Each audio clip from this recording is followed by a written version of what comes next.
स्वर्गीय शिबू सोरेन स्मृति सभागार में डीएमएफटी न्यास परिषद की बैठक हंगामादार, होगी जांच। बोकारो जिले के सेक्टर 1 स्थित स्वर्गीय शिबू सोरेन स्मृति सभागार में आयोजित डीएमएफटी न्यास परिषद की बैठक हंगामे के बीच संपन्न हुई। जिले में डीएमएफटी फंड में हुई कथित गड़बड़ी और भ्रष्टाचार को लेकर उपस्थित सभी जनप्रतिनिधियों ने गंभीर चिंता जताई। परिषद ने सर्वसम्मति से कई स्तरों पर जांच कराने का निर्णय लिया और दोषी अधिकारियों पर कड़ी कार्रवाई की मांग की। बैठक में न्यास परिषद के अध्यक्ष एवं डीसी अजयनाथ झा को पूरे मामले की जांच का आदेश दिया गया। बैठक में मंत्री योगेंद्र प्रसाद, सांसद चंद्र प्रकाश चौधरी, विधायक डुलू महतो, उमाकांत रजक, कुमार जयमंगल सिंह, श्वेता सिंह और जयराम महतो मौजूद रहे। गिरिडीह सांसद चंद्र प्रकाश चौधरी ने कहा, डीएमएफटी फंड में बड़े पैमाने पर गड़बड़ी हुई है, जिसकी बदनामी किसी भी कीमत पर स्वीकार नहीं की जाएगी। उन्होंने जांच पूरी होने तक योजनाओं के क्रियान्वयन और भुगतान पर रोक लगाने की मांग की। डुमरी विधायक जयराम महतो ने कहा कि योजनाएं बिना जनप्रतिनिधियों की सहमति के पारित कर दी गई। जेएमएम विधायक उमाकांत रजक ने कहा कि गाइडलाइन के अनुसार ही काम होगा और दोषियों पर कार्रवाई तय है।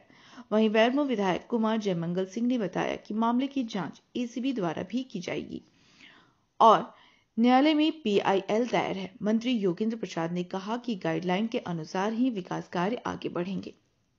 देखिए, डीएमएफटी का बैठक आज बोकारो जिला का था और इससे बोकारो जिला के डीएमएफटी में काफ़ी गड़बड़ी हुआ है। ये शिकायतें हम लोगों को मिला है लिखित रूप से भी और क्षेत्र भ्रमण के दरमियान भी। तो मैंने पूर्व में ही डीसी महोदय को अवगत करा है कि इस तरह का गड़बड़ी हुआ। कभी लगभग सभी दोनों सांसद हम लोगों ने गड़बड़ी का सूचना दिया और मैं लिखित रूप से भी दिया हूं। और जब तक इस तरह का ऑडिट नहीं हो जाता है और जब तक फॉरेंसिक ऑडिट नहीं होता है तब तक के लिए सारी योजनाओं को स्थगित करने का कहा और जो भी भुगतान है, जो पेंडिंग है, उसको जब तक जांच नहीं हो जाता तब तक भुगतान नहीं होगा। और निश्चित है बदनामी हुई है, जिले का काफ़ी बदनामी हुआ है और बदनामी किसी भी हाल में हम लोग नहीं सहेंगे और सभी जनप्रतिनिधियों ने इस पर आपत्ति भी जताया। देखिए, हंगामे का कारण था कि पूर्व में जो योजनाओं का कार्य हुआ है उन पे वर्तमान के जो सांसद विधायक हैं उनको आपत्ति थी कि क्षेत्र हमारा, विधानसभा हमारा, और हमें जानकारी ही नहीं है कि हमारे क्षेत्र में इन कामों को स्वीकृति मिली है तो किन की अनुशंसा से स्वीकृति मिली है। तो कम से कम ये पारदर्शिता होनी चाहिए। हक भी है जो सम्मानित जनप्रतिनिधि है, जिनको जनता ने चुना है, उनके माध्यम से ही अनुशंसा को लिया जाए और ये जानकारी होनी चाहिए किस कार्य का अनुशंसा किस विधायक ने अथवा किस सांसद ने अथवा किस जनप्रतिनिधि ने किया है।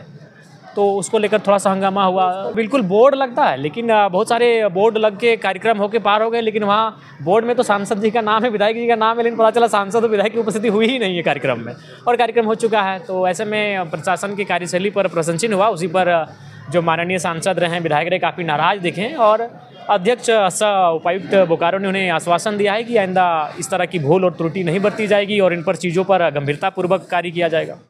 सभी ने, गिरिडीह के सांसद ने भी बोला है, मैंने भी बोला है, जोगेंद्र महतो मंत्री जी ने भी बोला है, डुल्लू महतो जी ने भी बोला है, उमाकांत रजक जी ने भी बोला है, श्वेता सिंह जी ने भी बोला है, जयराम महतो जी ने भी बोला। सभी ने सवाल खड़ा किया है, कोई अलग से सवाल तो नहीं खड़ा हुआ है। सभी ने सवाल खड़ा किया कि जो प्रक्रिया है उस प्रक्रिया के तहत काम होना चाहिए। और जानकारी के मुताबिक आप लोग को ये बता दें कि एसीबी भी जांच कर रही है, कोर्ट में भी मामला चल रहा है और क्योंकि कोर्ट में शपथ पत्र जिला प्रशासन के द्वारा दिया जाना है तो जिला प्रशासन भी अपना कर रही है। जब यहाँ पे न्यायालय इन्वॉल्व है, न्यायालय की भागीदारी यहाँ पे सुनिश्चित की गई है तो किसी को दो राय तो होना नहीं चाहिए। जब न्यायालय जांच करवा रही है तो मैं समझता हूँ कि दूध का दूध पानी का पानी होगा। देखिए, जो मैं समझता हूँ सबसे ज़्यादा कि बिना अनुशंसा के बहुत सारी चीज़ों को डीएमएफटी के मत से किया गया, जिसमें ना तो सांसद और ना तो विधायक की अनुशंसा थी। दूसरा, कहीं कहीं पे ग्राम सभा भी नहीं थी। और तीसरा, मैं समझता हूँ कि जेम पोर्टल का इस्तेमाल नहीं करके वहाँ पर थोड़ी गड़बड़ी हुई है, जो मेजर गड़बड़ी है। क्योंकि आज की बैठक में पूरा ठोस निर्णय हुआ कि भारत सरकार का जो गाइडलाइन है, राज्य सरकार का जो गाइडलाइन है डीएमएफटी फंड में, उस गाइडलाइन के अनुसार ही हम सभी लोग डीएमएफटी फंड का योजनाओं का चयन भी होगा और आगे काम भी होगा।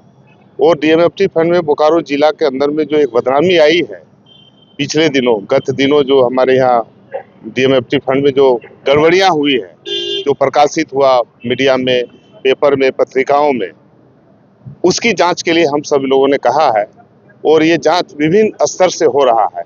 इसलिए हमें उम्मीद है कि जो गड़बड़ी जिन लोगों ने किया है वो गड़बड़ी भी पकड़ी जाएगी और डीएमएफटी फंड को पारदर्शिता के अनुसार हम लोग जनता के बीच में विकास के कामों को ले जाने का काम करेंगे। एक चीज और है, दो चीजें हैं ना, हम मन में सपना, कोई लोग अगर कोई सदस्य मन में सपना देख लेते हैं कि हम अपने इच्छा के अनुरूप काम कराएं डीएमएफटी मद से, तो शायद वो कतई संभव नहीं है, क्योंकि डीएमएफटी का गाइडलाइन संयुक्त रूप से राज्य सरकार और केंद्र सरकार के संयुक्त रूप से गाइडलाइन जारी है। जो गाइडलाइन में आवश्यक दिशा निर्देश है, जिन भी योजनाओं को पूरा करना, उन योजनाओं को टेक ओवर किया जाएगा। लेकिन अगर व्यक्तिगत तौर पर हमारी मनसा कुछ है, चिंता है सदस्यों का, तो शायद पूरा नहीं होगा। स्पष्ट है कि गाइडलाइन दिया गया, उस गाइडलाइन के आलोक में जिला प्रशासन अनुशंसा के आलोक में काम करेगी।